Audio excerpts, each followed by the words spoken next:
that night, I had picked her from school as usual, dropped her home. She asked me, "Daddy, are you guys going?" I said yes, and we went out with Jennifer somewhere. Came back home, saw her, had dinner, kissed her on the cheek, told her good night. But it was a long kiss good night, because she has slept. I must talk to parents and say that there is an illness that we are now dealing with that didn't exist in our time, and it's called mental health. And it is a real silent killer. It is there in our lives.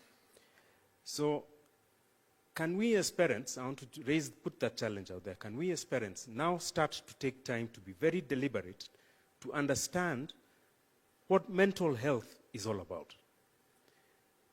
Unfortunately, many of our generation think that mental health means you're a Mogoroki and you should be in Madare. But that's not what it is. It is deep-seated emotional conflict that is going on in somebody's heart and in somebody's mind. Nairobi Chapel are very blessed to have a pastor, Jemo, I don't see him today, who has battled with mental health challenges for many, many, many years.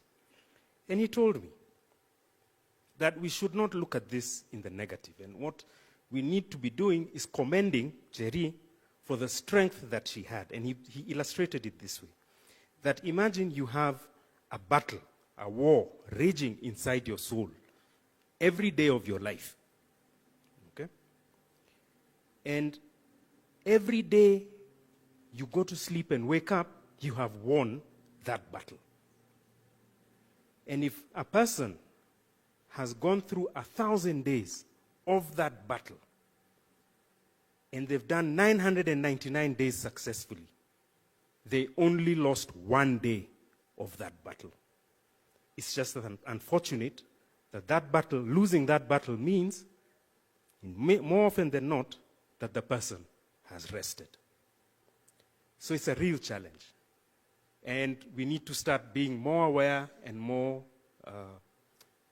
clear about how we're going to deal with such things. It's a real challenge. And as the church, please open youth ministries that will begin to deal with the issues of health, of mental health, especially among these young children. Jerry had interestingly become a crusader for good mental health. I can't tell you the countless times she would send me documents and pamphlets and leaflets to print so that she could take to a friend in school who was dealing with such issues. Many times she ran to her friends who were dealing with such issues, and she comforted them and she helped carry them. With many of the children, some of whom are even here today, they are witness to that. And I was so proud of the fact that she was willing to put herself out to help her colleagues and her friends. So, and in her savior complex, there was a time a friend of hers was going through a rough time, a very rough time. We were at home at night, just doing the things that we do at home at night. And then suddenly I heard the door slam, boom, boom, the gate open, and somebody had left. I asked, who's left the house? I was told, Jerry has left, she's gone. Gone where? She's gone to her friend's place. At night, she called an Uber, got into the car, and took off. And I asked, why has she gone? She said, because my friend is in trouble. She needs me. She needs help. How do you argue with someone who does things like that? At 17, she was not afraid to step out in the middle of the night to go and help her friend who was in need. We always said that her greatest challenge is that she has a savior complex. And people with a savior complex are willing to put themselves in harm's way just to help somebody else, just to help their friends. And it's amazing that she exemplified this in ways that I have never, even me myself, I have never been able to do. And we must recognize, congratulate her for it, and give her her blessing for it. I think she has saved the lives of many of her peers. So guys, please, mental health is a real thing, and we need to be able to deal with it. The other appeal to parents, and the kids alike, is about the third parent, or that quiet voice that we all now have. We never used to have it, but that we now all have in our homes. And that is called the internet. And we have children interacting with the internet and consuming information in volumes that, when I was growing up, did not exist. For us, we could only read one book at a time, one magazine at a time. But now you have these kids interacting with all sorts of social media sites where there are all sorts of people. In these Discord forums, in these Reddit forums, in these Quora forums, where you're collecting opinions and thoughts from all sorts of people from all across the world.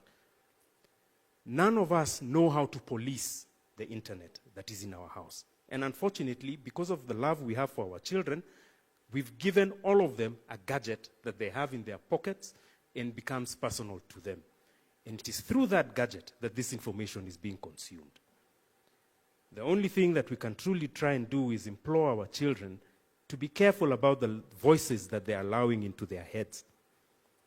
Because those voices are triggers to do things that are not good. And we must recognize and be very clear and start to understand and find ways to deal with those triggers. And for people dealing with those mental health challenges, all it takes is just that little trigger to push somebody over the edge. And unfortunately, as parents, it's so difficult for us to identify because we don't know what these triggers are. And teenagers, please learn to start to talk to your parents. Challenge them. And if your parents respond to you in a way that you find undesirable or that is you consider is outdated or not good, just tell them. Be free to tell them, Dad, I didn't like what you said about this and the other. Because that way, at least the parents now have the opportunity to go there and do their research and find ways to deal with whatever it is that you're struggling with. And your parents love you with their lives. There is nothing you can do that would make your parents dislike you or hate you. They may be angry, but they don't hate you. And schools, you Rusinga kids, please, your parents love you deeply. Always understand that and never be afraid to speak to them about anything, any topic, any subject. And parents, be brave enough to be willing to listen to the troubling things that you're going to hear from your children, and learn not to react, but to listen, calmly digest the information you're receiving, and if you don't know, find a way to talk to your child about the matters that are before them. The voices are many, and I'll keep saying this. I said it to you kids on Friday. God speaks in a still small voice. Opposing voices are loud, and there are many. And those opposing voices are found on the internet, I tell you that. But listen to God's still small voice. It whispers. That is the voice to listen to. Not the other chaos that is around you. Always listen to the still small voice, because it will lead you the right way. I feel peace and comfort that she is in eternity, that she is in paradise with her Father. That gives me so much comfort and joy. But I feel a deep, deep-seated heartbreak and pain that I will not have her for the rest of my life. Now that's what really, really, really hurts. I wanted to see her grow I used to tell her, Jerry, I will only allow you to leave this house when you're walking on kangas, exiting through the gate. It didn't get to happen. But nonetheless, she gave us a wonderful life. Now,